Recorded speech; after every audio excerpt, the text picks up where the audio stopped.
Si la relation entre les pays d'Afrique et la France était une marmite,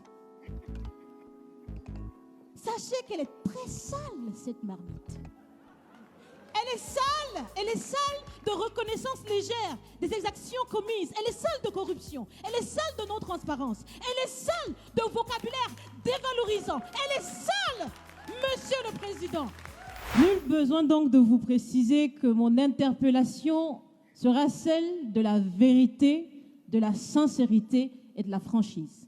Sans filtre, Monsieur le Président. Mon point va s'articuler autour de tous ces imaginaires-là. Et s'il s'agit de parler des imaginaires et de ces concepts faux, incompatibles à la réalité de nos peuples, il faudra surtout parler du vocabulaire dépassé, inadapté, dévalorisant, qui réside encore dans vos discours et dans celui de vos institutions lorsque vous vous adressez à l'Afrique ou lorsque vous levez des fonds pour aider l'Afrique.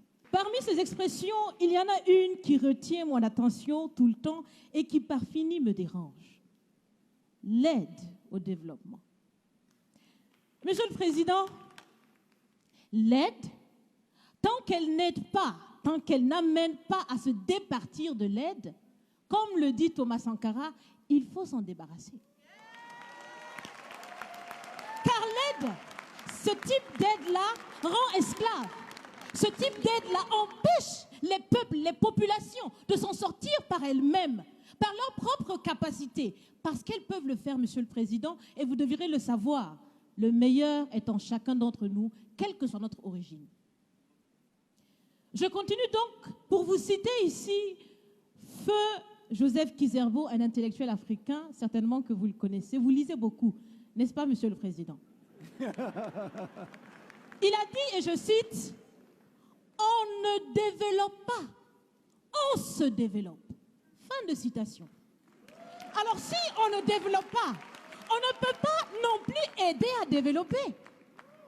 Ça fait près d'un siècle que l'aide au développement se balade en Afrique. Ça ne marche pas. Sachez que l'Afrique se développera par elle-même, par le potentiel local et celui de la diaspora, et certainement dans l'interdépendance avec les autres nations de la planète, mais surtout à travers des collaborations saines. Je répète, saines, transparentes, constructives. Il y a des têtes bien faites, il y a des investisseurs aussi en Afrique. Nous innovons déjà en Afrique. Et si ce n'est pas co-constructif, dans cette relation qu'on imagine, on n'en veut pas. C'est donc fini. C'est donc fini les expressions « Sauvons l'Afrique ». Aidons à développer l'Afrique, il y a tellement de misérables là-bas. C'est fini, Monsieur le Président. Alors, si on doit vivre ensemble, parce qu'il le faut à tout prix, ça sera dans l'interdépendance, je répète, mais surtout et aussi dans le respect et la valorisation des uns et des autres. Monsieur le Président, vous avez voulu ce sommet différent, vous nous avez appelés, nous, société civile, tout en sachant bien que tout ce qu'on peut faire, c'est dire ce qu'on pense. Vous êtes un président, vous pouvez prendre des décisions, que chacun prenne donc ses responsabilités dans ce sommet. Monsieur le Président, je vais vous proposer des actions concrètes. Est-ce que vous savez, je pense que vous le savez, l'AFD, l'Agence française de développement, fête bientôt ses 80 ans. C'est l'occasion de faire différemment. Changez déjà le nom, changez le fond. On l'a si bien dit, on veut des partenariats qui soient clairs, qui soient transparents, où nous aussi on peut parler, on a notre mot à dire, on peut aussi agir et on peut mettre aussi de l'intellect et des ressources financières sur la table de la discussion.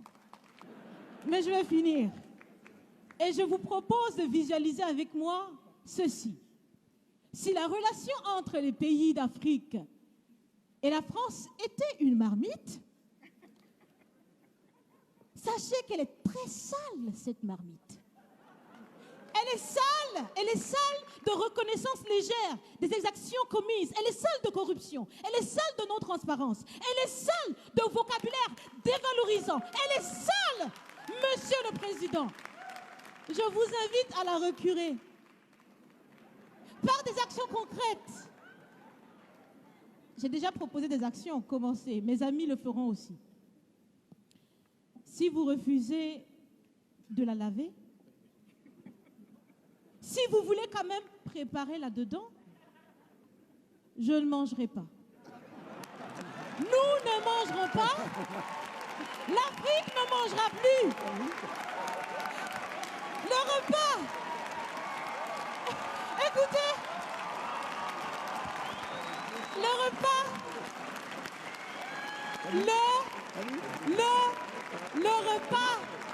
Le repas sera prêt. Vous serez le seul à table avec un appétit difficile. À bon entendeur, salut. Merci.